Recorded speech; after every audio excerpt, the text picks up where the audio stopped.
সবাই বলছে জুলাই থেকে পাবেন, কিন্তু আমি আজকে উল্টো প্রশ্নটা করতে চাই। যদি না পান, যদি জুলাই আসে জুলাই যায় আর গেজেট তখনও না আসে, এটা কি অসম্ভব? না। 2015 সালে হয়েছিল, 2009 সালে হয়েছিল, এমনকি 1997 সালেও হয়েছিল। প্রতিবারই সরকার বলেছে জুলাই থেকে কার্যকর, প্রতিবারই গেজেট এসেছে মাসের পর মাস দেরিতে। তাহলে এবার কি ভিন্ন কিছু হবে? হয়তো, কিন্তু হয়তো নাও হতে পারে। আজকের ভিডিওতে আমি সেই যদি না হয় পরিস্থিতির সৎ চিত্র তুলে ধরব। গেজেট দেরি হলে কি হবে, কতদিন দেরি হতে পারে, বকেয়া কিভাবে পাবেন, এবং সবচেয়ে গুরুত্বপূর্ণ এই অপেক্ষার সময়টাই আপনার কি করা উচিত। এই ভিডিওটা হয়তো আপনি শুনতে চান না, কিন্তু এটাই সবচেয়ে দরকারি ভিডিও। ভূমিকা। গত কয়েক সপ্তাহ ধরে হাজার হাজার মানুষ আমাদের কমেন্টে লিখছেন, ভাই গেজেট কি সত্যিই আসবে? আগেও তো বলেছিল আসবে, আসেনি, এবারও কি শুধু প্রতিশ্রুতি? এই মানুষগুলোর সন্দেহ অযৌক্তিক নয়, ইতিহাস তাদের সন্দেহী করে তুলেছে। তাই আজকে সেই সন্দেহের মুখোমুখি দাঁড়াবো। গেজেট দেরি হলে ঠিক কী হয়, কতটা দেরি হতে পারে, এবং সেই পরিস্থিতিতে একজন সরকারি কর্মচারী বা শিক্ষক হিসেবে আপনার করণীয় কী। ইতিহাসের 3টি সত্য গল্প, 2টা 15 মিনিট, 5টা 00 মিনিট। আগে 3টি ঘটনা মনে করিয়ে দিই, এগুলো কল্পনা নয়, ইতিহাস। 1997 সাল, পঞ্চম পে স্কেল ঘোষণা হলো জুলাই থেকে কার্যকর, গেজেট এলো নভেম্বরে। 4 মাসের বকেয়া একসাথে দেওয়া হলো, কিন্তু সেই 4 মাস কর্মচারীরা পুরনো বেতনে সংসার চালিয়েছেন, যখন মূল্যস্ফীতি আগেই নতুন স্কেলের আশায় লাফিয়ে উঠেছিল। 2009 সাল, সপ্তম পে স্কেল, এবারও জুলাই থেকে কার্যকরের কথা ছিল। গেজেট প্রকাশ হলো বছরের শেষ দিকে। কয়েক মাসের বকেয়া একসাথে পেলেন কর্মচারীরা, কিন্তু ততদিনে ঢাকায় বাড়ি ভাড়া লাফিয়ে বেড়েছে, কারণ বাড়িওয়ালারা জানতেন বেতন বাড়বে। 2015 সাল, অষ্টম পে স্কেল, সবচেয়ে বেশি মানুষের মনে আছে এটা, জুলাই থেকে কার্যকরের ঘোষণা। গেজেট এলো ডিসেম্বরে, 5 মাসের বকেয়া একসাথে দেওয়া হলো। তাহলে প্যাটার্নটা কি? প্রতিবারই জুলাই থেকে কার্যকরের ঘোষণা আসে, প্রতিবারেরই গেজেট আসে দেরিতে, কখনো 2 মাস, কখনো 5 মাস, এবং প্রতিবারই বকেয়া একসাথে দেওয়া হয়। এবার কি এই প্যাটার্ন ভাঙবে? সরকার বলছে হ্যাঁ, ইতিহাস বলছে দেখা যাক। দেরি হলে ঠিক কি কি হয়? গেজেট দেরি হলে 5টি জিনিস ঘটে, এগুলো জেনে রাখুন। 1. বাজারে দাম আগেই বাড়ে। পে স্কেলের খবর ছড়িয়ে পড়লে ব্যবসায়ীরা আগেভাগেই দাম বাড়িয়ে দেন।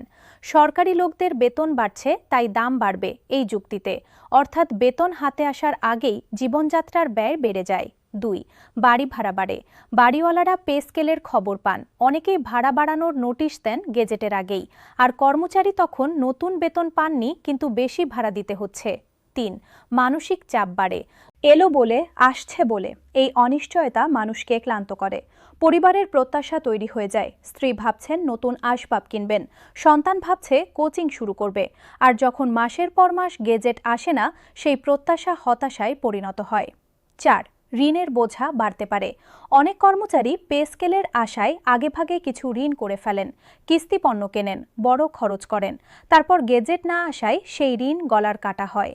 5. আস্থার সংকট তৈরি হয়। সরকারের প্রতি, প্রশাসনের প্রতি কর্মচারীদের আস্থা কমে, কাজে অনীহা আসে। এটা শুধু ব্যক্তির ক্ষতি নয়, পুরো সরকারি সেবার মান কমে যায়।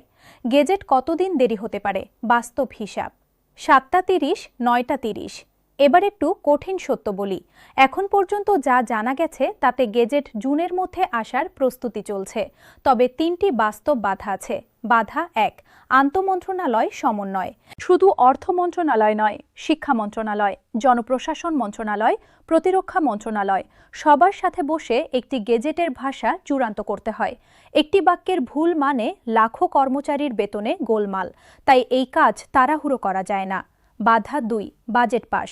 জাতীয় সংসদে বাজেট পাস হওয়ার আগে গেজেট সম্পূর্ণভাবে কার্যকর করা কঠিন।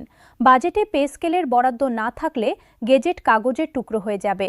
বাধা 3, রাজনৈতিক পরিস্থিতি।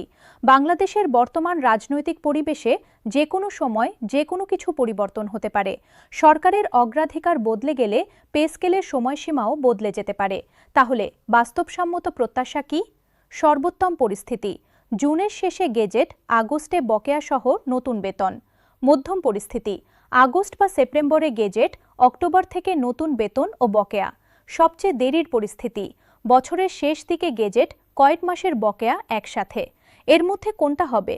সৎভাবে বললে জানি না, কেউ জানে না।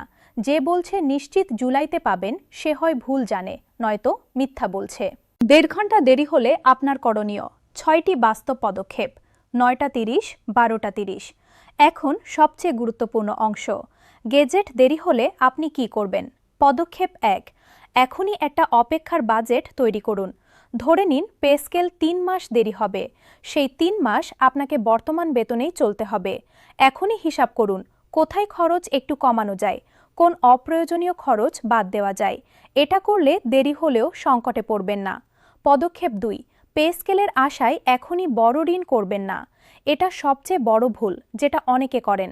পে স্কেল আসছে তাই ফ্রিজ কিনব, মোটরসাইকেল নেব, এই চিন্তা এখন বিপজ্জনক।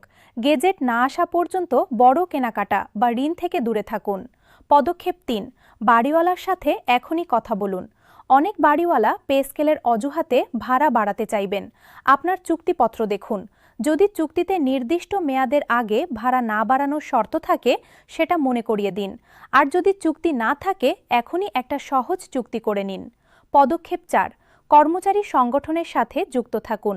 গেজেট দেরি হলে চাপ দেওয়ার জন্য সংগঠিত হওয়া দরকার। আপনার অফিসে বা এলাকায় কর্মচারী সংগঠন থাকলে সেখানে যোগ দিন। একা একা প্রতিবাদে কিছু হয় না, একসাথে হলে সরকার শোনে। পদক্ষেপ 5, মানসিকভাবে প্রস্তুত থাকুন। এটা শুনতে নরম লাগছে কিন্তু আসলে খুব জরুরি। অনিশ্চয়তার মধ্যে মানসিক স্থিরতা না থাকলে পরিবারে অশান্তি আসে, কাজে মনোযোগ কমে। নিজেকে বলুন বকেয়া হলেও পাবো, টাকা হারাবে না। এই বিশ্বাসটুকু রাখলে অপেক্ষাটা সহজ হয়। পদক্ষেপ 6, বকেয়ার একটা পরিকল্পনা এখনই করুন। গেজেট দেরিতে আসলে একসাথে বেশি টাকা পাবেন। এই টাকা কোথায় খরচ করবেন সেটা আগেই ঠিক করুন। পুরনো ঋণ শোধ, সঞ্চয়, সন্তানের পড়াশোনা। পরিকল্পনা না থাকলে হঠাৎ বেশি টাকা হাতে আসলে কোথায় যায় বোঝাই যায় না। দেরি হলে বকেয়া হিসাব গ্রেড ধরে 12টা 30, 14টা 00 ধরুন। গেজেট সেপ্টেম্বরে আসল, তাহলে জুলাই, অগস্ট, সেপ্টেম্বর 3 মাসের বকেয়া একসাথে পাবেন। 13তম গ্রেডের উদাহরণ।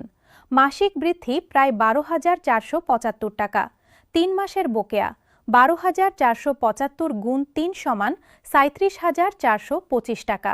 অক্টোবরে নিজের বেতনের সাথে এই বকেয়া যোগ হলে হাতে আসবে প্রায় 66,000 টাকার বেশি। 20তম গ্রেডের উদাহরণ। মাসিক বৃদ্ধি প্রায় 9,000 থেকে 10,000 টাকা। 3 মাসের বকেয়া প্রায় 27,000 থেকে 30,000 টাকা।